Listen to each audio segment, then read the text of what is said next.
So today's gospel reading that I'm looking at is from John 8:21 to 30. And what we see today in this gospel is that we're really being invited to tap into the areas of our sin, our woundedness, and to really understand what it means to enter into the deep passion and the unity between Jesus and the Father. The words that really struck me from today's gospel are the ones that says, "And the one who sent me is with me.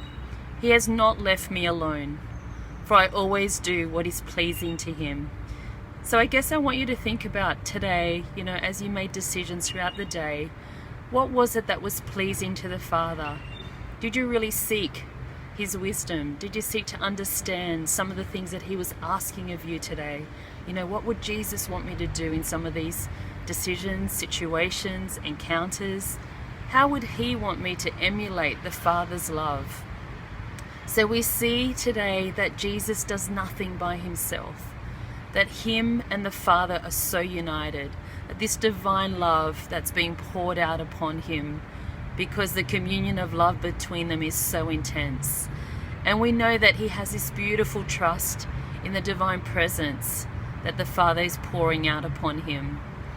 Jesus is approaching his passion, and we get this idea, this sense that he's never alone, but he shares in this mutual exchange in partaking of a shared work that the Father has poured out, and that the Father's protection is holding him, like a little chicken in its mother's arms, this little one, Jesus, who's fragile, who's powerless, who's giving himself. He knows that he's securely held.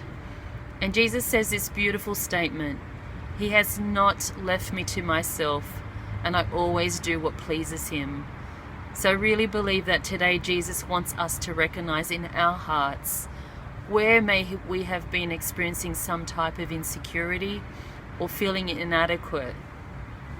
Sometimes we put walls around our hearts, a bit like the fence that's around me here, this wooden fence. What are the walls that we place around our hearts?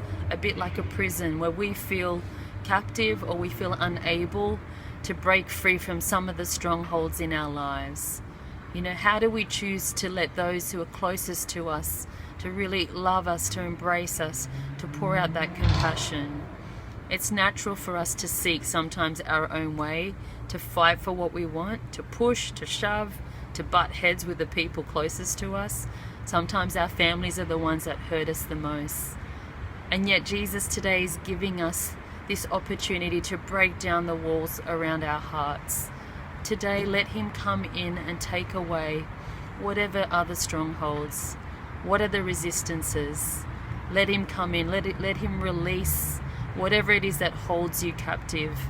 Perhaps it's anxiety, perhaps it's busyness, perhaps it's sinfulness, or just the struggles that you have within yourself, or an addiction.